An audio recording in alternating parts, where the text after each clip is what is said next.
ಎಲ್ಲರಿಗೂ ನಮಸ್ಕಾರ. ಇಂದು ನಾವು ಐಗಾಟ್ ಕರ್ಮಯೋಗಿ ಪೋರ್ಟಲ್‌ನಲ್ಲಿ 2026ರ ಹೊಸ ಅಪ್ಡೇಟ್‌ನಂತೆ ಕೋರ್ಸ್‌ಗಳನ್ನು ಹೇಗೆ ಸರಿಯಾಗಿ ಆರಿಸಿಕೊಳ್ಬೇಕು ಮತ್ತು ಯಾವೆಲ್ಲ ಕೋರ್ಸ್‌ಗಳನ್ನು ಮಾಡುವುದು ನಮಗೆ ಕಡ್ಡಾಯವಾಗಿದೆ ಎಂಬುದನ್ನು ಹಂತವಾಗಿ ತಿಳಿಯೋಣ.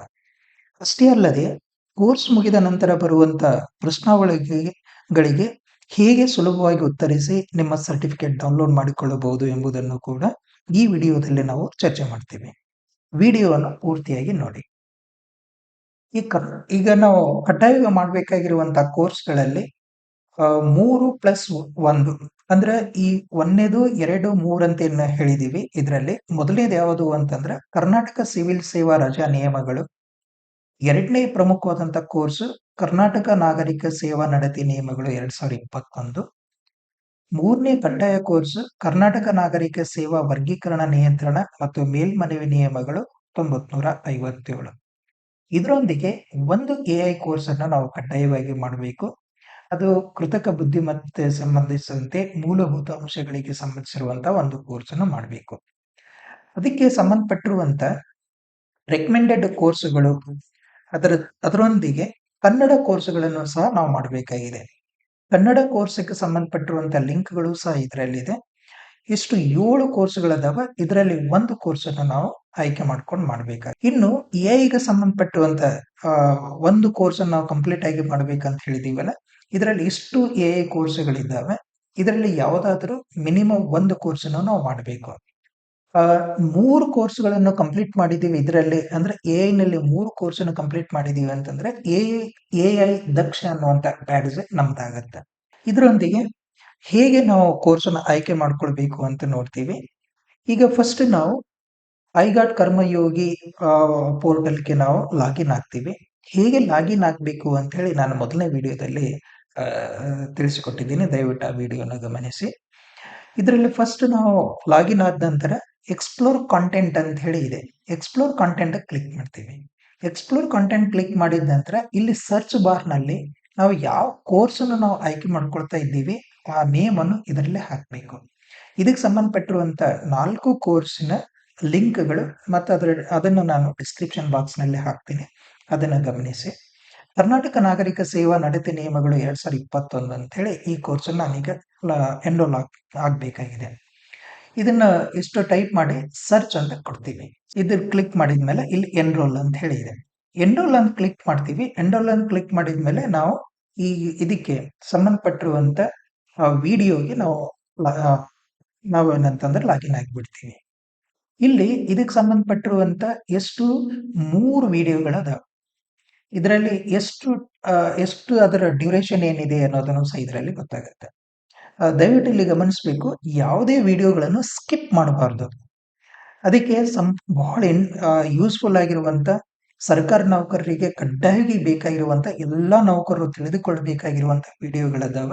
ಇದನ್ನ ಸ್ಕಿಪ್ ಮಾಡದೆ ಕಂಪ್ಲೀಟ್ ಆದಂತ ವಿಡಿಯೋನ ನೋಡಿ ಕೊನೆಗೆ ಇಲ್ಲಿ ಅಂತಿಮವಾಗಿ 3 ಇದಕ್ಕೆ ಇರುವಂತ ವಿಡಿಯೋ ಕಂಪ್ಲೀಟ್ ಆದ ನಂತರ ಅಂತಿಮ ಮೌಲ್ಯಮಾಪನ ಅಂತ ಹೇಳಿ ಇರುತ್ತೆ. ಇದಕ್ಕೆ 10 ಕ್ವೆಶ್ಚನ್‌ಗಳದಾವ. ಒಂದೊಂದು ಕ್ವೆಶ್ಚನ್‌ಗೆ ಒಂದೊಂದು ನಿಮಿಷದ ಕಾಲಾವಕಾಶ ಇರುತ್ತೆ. ಸರಿಯಾಗಿ ಅದನ್ನ ಓದಿ 4 ಆಯ್ಕೆಗಳನ್ನು ನಾವು ಅದಕ್ಕೆ ಉತ್ತರಿಸಿಕೊಡ್ಬೇಕಾಗತ್ತೆ. ಈಗ ಇದನ್ನ ಕ್ಲಿಕ್ ಮಾಡಿದ್ಮೇಲೆ ಅದಕ್ಕೆ ಸಂಬಂಧಪಟ್ಟಿರುವಂತ ವಿಡಿಯೋ ಇದರಲ್ಲಿ ಡಿಸ್‌ಪ್ಲೇ ಆಗತ್ತೆ. ವಿಡಿಯೋವನ್ನು ಕಂಪ್ಲೀಟ್ ಆಗಿ ನೋಡ್ತೀವಿ. ಸರಿಯಾದಂತ ನಮಗೆ ಬಹಳ ಯೂಸ್‌ಫುಲ್ ಆಗಿರುವಂತ ವಿಡಿಯೋಗಳಿದಾವೆ. ನಾವು ಮೊದಲೇ ಹೇಳಿದ ಹಾಗೆ ಯಾವುದೇ ವಿಡಿಯೋವನ್ನು ಸ್ಕಿಪ್ ಮಾಡದೆ ಎಲ್ಲಾ ಕಂಪ್ಲೀಟ್ ಆದಂತ ಮಾಹಿತಿಯನ್ನು ತಿಳ್ಕೊಳ್ಬೇಕು. ನಂತರ ಇದನ್ನ ಲಾಸ್ಟಿಗೆ ಕೊನೆಗೆ ಅಂತಿಮ ಮೌಲ್ಯಮಾಪನ ಅಂತ ಹೇಳಿದ್ನಲ್ಲ, ಅಂತಿಮ ಮೌಲ್ಯಮಾಪನ ಬರುತ್ತೆ.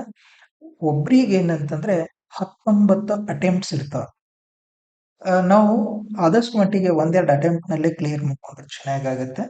ಇನ್ನೊಂದು ಇದಕ್ಕೆ ಮಿನಿಮಮ್ 60% ಮಿನಿಮಮ್ 70% ನಾವು ಮಾರ್ಕ್ಸ್ ಅನ್ನು ಸ್ಕೋರ್ ಮಾಡಿದೀವಿ ಅಂತಂದ್ರೆ ನಮಗೆ ಸರ್ಟಿಫಿಕೇಟ್ ಡೌನ್ಲೋಡ್ ಆಗುತ್ತೆ. ಅದಕ್ಕೆ ಸರಿಯಾದಂತ ಆನ್ಸರ್‌ನ ಕ್ಲಿಕ್ ಮಾಡಿ ಇದಕ್ಕೆ ಸ್ಟಾರ್ಟ್ ಅಸೆಸ್ಮೆಂಟ್ ಅಂತ ಹೇಳಿ ಬರುತ್ತೆ ಅಲ್ಲ, ಇದನ್ನ ಕ್ಲಿಕ್ ಮಾಡ್ಕೊಳ್ತೀವಿ. ಪ್ರತಿಯೊಂದು ಕ್ವೆಶ್ಚನ್‌ಗೆ ನಾವು ಆನ್ಸರ್ ಕೊಡಬೇಕು. ಸರಿಯಾದಂತ ಆನ್ಸರ್ ಕೊಟ್ಟು ನೆಕ್ಸ್ಟ್ ಅಂತ ಕ್ಲಿಕ್ ಮಾಡ್ತೀವಿ. ಇಲ್ಲಿ ಎಷ್ಟಕ್ಕೆ ನಾವು ಇದರಲ್ಲಿ ಗೊತ್ತಾಗ್ಬಿಡುತ್ತೆ ನೋಡಿ. ಇದಕ್ಕೆ 6 ಕ್ವೆಶ್ಚನ್ ಅದಾವ. 6 ಕ್ವೆಶ್ಚನ್‌ಗೆ ಎಷ್ಟಕ್ಕೆ ನಾವು ಅಟೆಂಪ್ಟ್ ಮಾಡಿದೀವಿ, ಎಷ್ಟನ್ನು ಸ್ಕಿಪ್ ಮಾಡಿದೀವಿ. ಈ ಒಂದು ಕೋರ್ಸಿಗೆ ಈಗ 50% ಪಾಸಿಂಗ್ ಕ್ರೈಟೀರಿಯಾ ಅಂತ ಕೊಟ್ಟಿದ್ದಾರೆ. ಇನ್ನು ಕೆಲವಕ್ಕೆ ಏನಂತಂದ್ರೆ 70% ಅಂತ ಹೇಳಿ ಇರುತ್ತೆ. ಇನ್ನು ಕೆಲವು ಕೋರ್ಸ್‌ಗಳಿಗೆ 60% ಅಂತ ಹೇಳಿ ಇದೆ. ಅಂದ್ರೆ ಪಾಸಿಂಗ್ ಕ್ರೈಟೀರಿಯಾ ಎಷ್ಟಿದೆ ಅದನ್ನು ಗಮನಿಸಿ ನಾವು ಪಾಸಿಂಗ್ ಕ್ರೈಟೀರಿಯಾ ಕಂಪ್ಲೀಟ್ ಮಾಡ್ಕೊಳ್ಬೇಕು. ಇದನ್ನು ನೆಕ್ಸ್ಟ್ ಅಂತ ಮಾಡ್ಕೊಳ್ತೀವಿ. ಕೊನೆಗೆ ನಮ್ಮ ಅಸೆಸ್ಮೆಂಟ್ ಕಂಪ್ಲೀಟ್ ಆಗಿ ಬರುತ್ತೆ. ಈಗ ನಾನ್ ಮಾಡಿರುವಂತ ಕೋರ್ಸಿಗೆ 100% ಸ್ಕೋರ್ ಆಗಿದೆ. ಆ, ಇಷ್ಟು ಕಂಪ್ಲೀಟ್ ಆದ ನಂತರ ನಾವಿಲ್ಲಿ ಕೊನೆಗೆ ಇಲ್ಲಿ ಕಾಣುತ್ತಲ್ಲ ಫಿನಿಶ್ ಅಂತ ಹೇಳಿ ಈ ಫಿನಿಶ್ ಅಂತ ಹೇಳಿ ಕ್ಲಿಕ್ ಮಾಡ್ತೀವಿ. ಆಗ ನಮಗೆ ಕಂಗ್ರ್ಯಾಚುಲೇಷನ್ ಅನ್ನುವಂತ ಒಂದು ಆಯ್ಕೆ ಬರುತ್ತೆ. ಇದಕ್ಕೆ ರೇಟ್ ಕೊಡಬೇಕು. ಇದಕ್ಕೆ 5 ಸ್ಟಾರ್ 4 ಸ್ಟಾರ್ ಈ ರೀತಿಯಲ್ಲಿ ರೇಟ್ ಕೊಡ್ತೀವಿ. ಆ ರೇಟ್ ಕೊಟ್ಟು ಕ್ಲಿಕ್ ಮಾಡಿದ ನಂತರ ಇದಕ್ಕೆ ಗಿವ್ ಅ ರಿವ್ಯೂ, ಅದಕ್ಕೆ ರಿವ್ಯೂ ಬರೀಬೇಕು.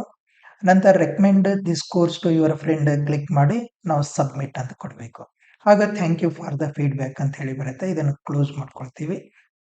ಕಂಪ್ಲೀಟ್ ಸರ್ವೆ ಬರುತ್ತೆ ಇದಕ್ಕೆ.